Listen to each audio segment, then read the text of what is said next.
Воздушный ямы. Яғни әуе шақырулар. Жолаушыға немесе ұшаққа қауіпті ме? Талқылап көрейік.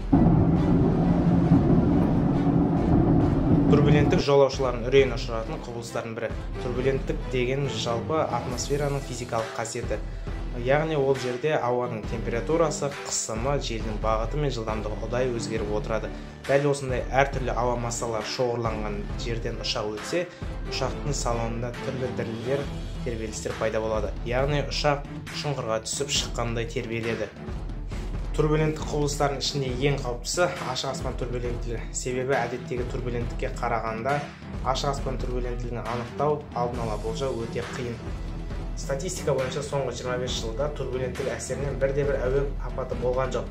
Бұл оның ұшақ үшін қауіпсіз екенін дәлелдейді. Ақпаратты ұсынған Қазаэронавигация.